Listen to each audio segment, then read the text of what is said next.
Kamala Harris versus Mike Pence. This was an interesting one.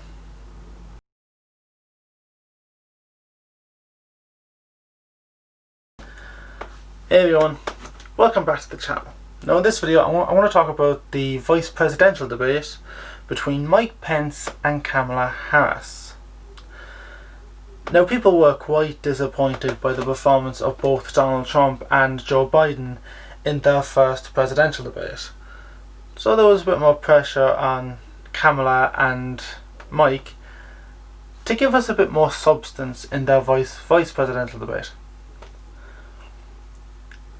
And they did not disappoint.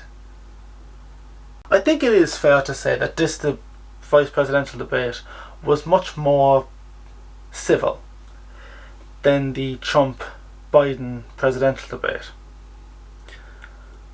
I do think Mike Pence won quite handily. I think the main reason is that Kamala Harris, she was not strong. Her strongest point was on the COVID crisis, which I'm not gonna lie, I kind of half expected that. But she was very poor in every other area of discussion. Either she caught herself in a point she was trying to make but then stopped kind of halfway through making it because she realised the point that she was making was quite weak. Or Pence just straight up shut down the points that she made when she actually finished them. And this was actually for several main reasons, and this is why I think Pence did well. Pence shut her points down either because they were very weak and he could easily combat them, because the point she was making contradicted a previous statement that she or Biden made in the past, or that she had actually already shown herself to be a hypocrite on the point she made. For the Democrats, that's not difficult. Now, one thing that I've kind of noticed with Trump, because I've actually looked back on his previous debates, he does have a problem with doing one specific thing that makes debating so much easier if you can do it. And that is riddling facts, figures, statistics on command.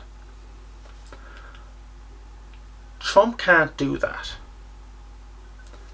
Mike Pence, however, can. And he showed how well he can do it when the subject of taxes and tax cuts came up. When Kamala Harris was talking about how wealthy people like Trump take advantage of loopholes in the tax code, she made the promise that they would not raise taxes on the middle class if Biden and herself are elected.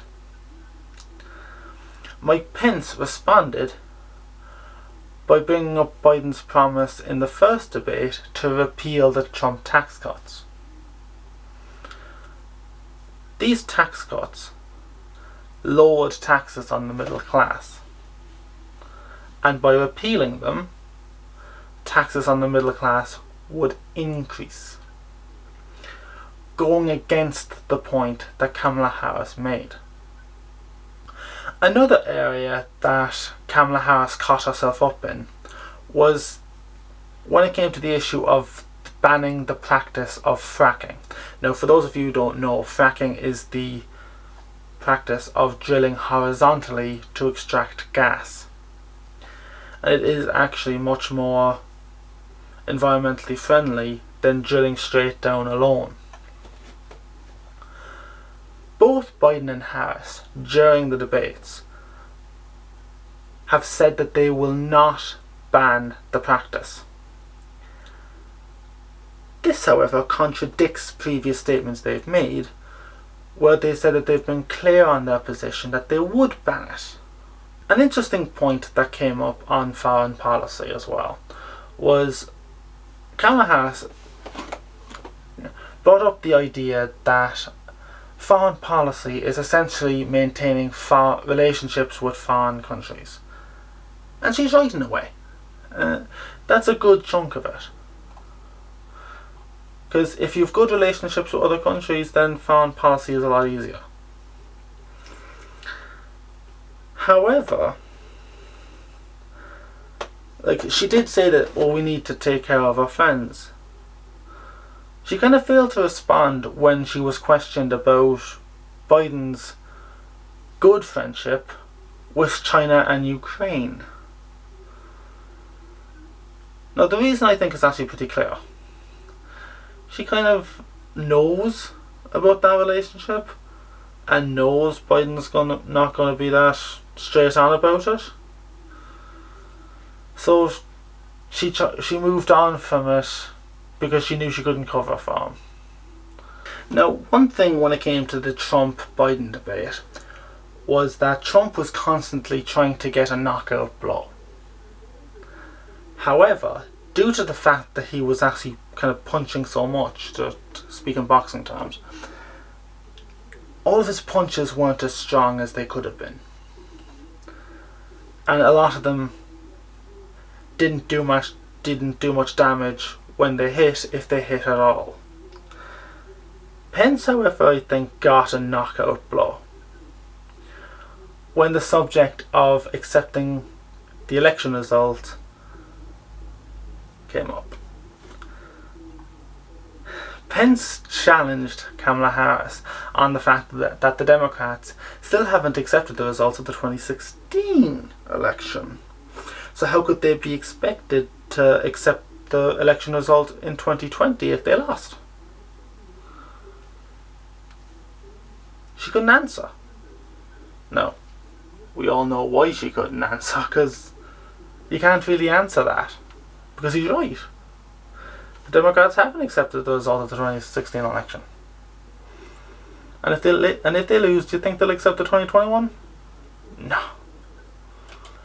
One thing that Pence didn't bring up, which he could have, and it would have been, I think, a couple of more strong blows against Kamala Harris, if not knockout blows,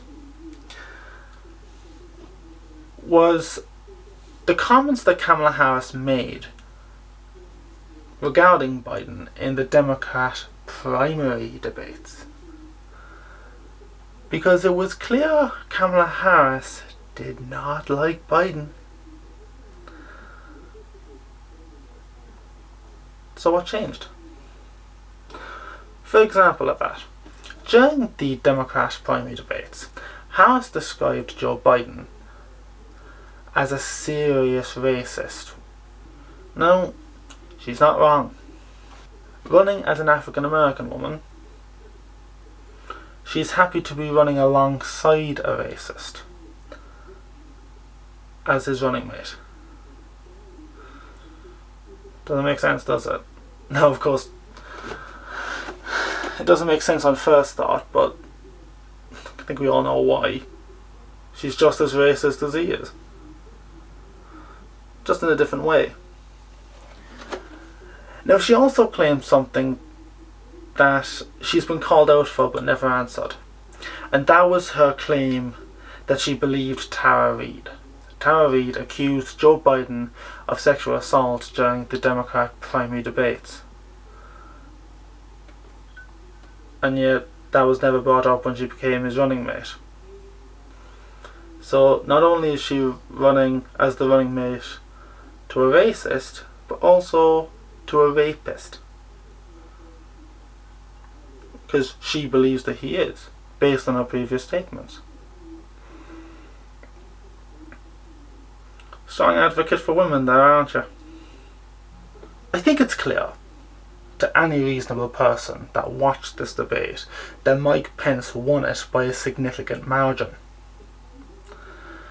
Kamala Harris was reluctant to answer many pertinent questions, and when she did answer, she gave very poor answers and quite commonly contradicted statements that she had previously made and that Biden had previously made.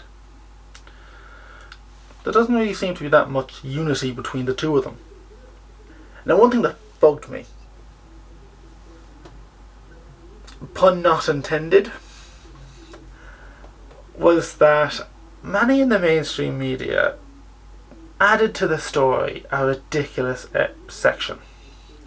And that was the fact that a fly was hanging around Pence for a small bit of the debate. It's so stupid. No, it's not just the US news that did that. RTE News over here and Virgin Media News both brought that up. Why? It's kind of clear why. They know he won.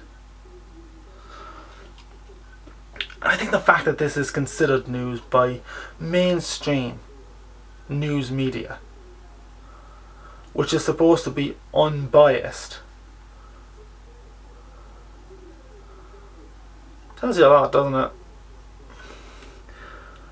Now, there was another really stupid feminist point brought out by George Stephanopoulos, I think it was on ABC, he said it, was that Pence won the debate by mansplaining all the way through it.